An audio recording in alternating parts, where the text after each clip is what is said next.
You are welcome to yet another episode of HN What's Your Say? The #1 listening show, where we discuss real issues with real people like you.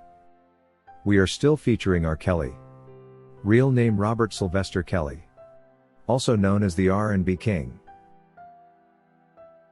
In the history of high-profile criminal cases, few have been as controversial, questionable and outright manipulated as the case against RnB legend R. Kelly. What should have been a fair and balanced trial quickly turned into a targeted witch hunt, a spectacle driven by bias, deception and a desperate agenda to see one of music's greatest talents locked away for life. But how did we get here?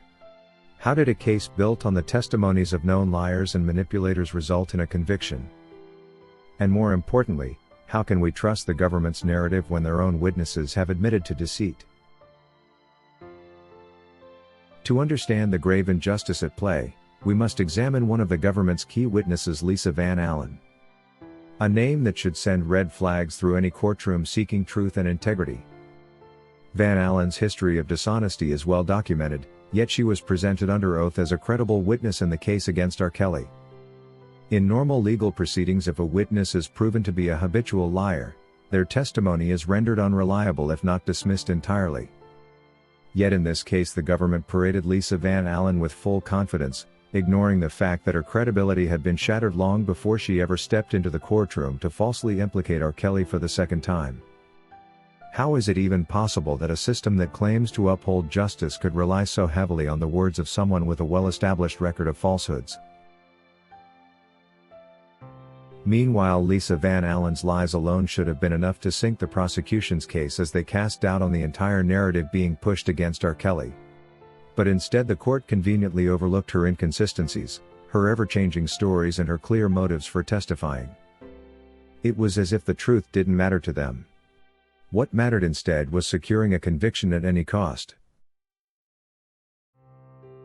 Meanwhile, Van Allen wasn't the only questionable witness. Another key figure in this case, Azriel Clary, also admitted to lying repeatedly to the media, to the public and even to R. Kelly himself. Her own words proved that deception was a common practice for her as well. During the trial you testified that you said, "I was not honest in the interview that you did with us." Yeah. What were you not honest about? Everything. Everything? Everything, yes. You know, before that interview. So how can we take her testimony at face value? How can a system built on innocent until proven guilty allow such individuals to hold the fate of a man's life in their hands? Let's break this down. Azriel Clary herself admitted to lying about her age in order to get close to R. Kelly.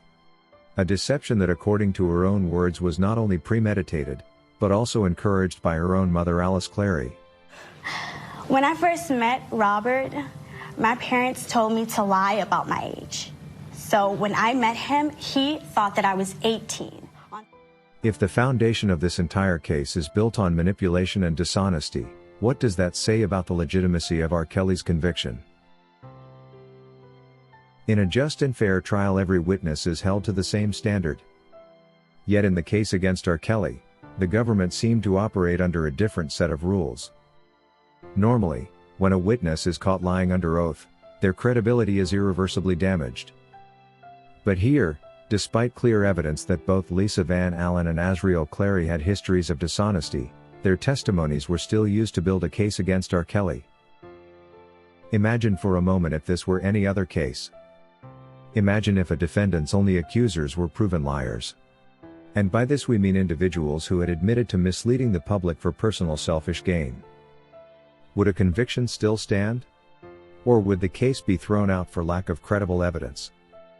In any other circumstance, such unreliable testimonies would be dismissed without hesitation. Yet in R. Kelly's case, they were treated as gospel truth.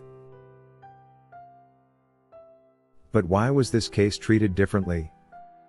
Why was the justice system so eager to convict R. Kelly that they were willing to ignore blatant lies and inconsistencies in witness testimonies?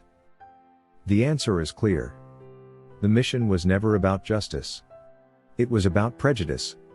It was about making an example out of R. Kelly regardless of what the truth was. When the goal is to lock a man up rather than seek the truth, due process is thrown out the window. Rules don't apply and fairness becomes an afterthought. The government's approach to R. Kelly's case was anything but fair. It was a carefully orchestrated takedown designed to ensure that he never had a real chance to defend himself. And the most alarming part is that they did it openly with impunity, knowing that the public and the courts would turn a blind eye. The conviction of R. Kelly should send chills down the spine of anyone who believes in justice.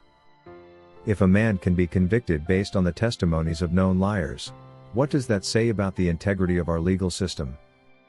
If witnesses can fabricate stories and still be taken seriously, what hope is there for anyone falsely accused?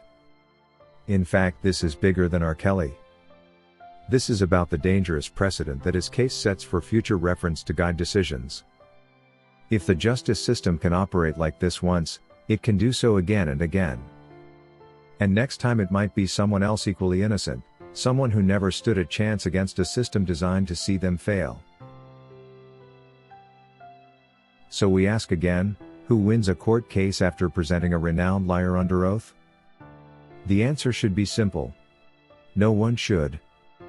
No true justice can be served when the foundation of a case is built on deceit. Yet here we are watching as an innocent man pays the price for a system that refuses to play by its own rules. It's time to question the narrative. It's time to demand answers. And above all, it's time to stand up against injustice. Because if we don't, the next victim of this broken system could be someone you know, someone you love, or even you yourself. If you want to be featured in our video releases, send us your clips by emailing them to hnnewsroom242@gmail.com or use Google Drive for larger files. Be sure to include your name and any details you'd like us to know. We can't wait to showcase your contributions. That is all we had for you today on HN What's Your Say? To keep updated whenever we post a new video, subscribe to this channel now. Also remember to hit the bell icon and enable notifications. And feel free to share your opinions with us in the comment section below, and let us know if you would like us to publish your views in our next release. We value all our subscribers' opinions.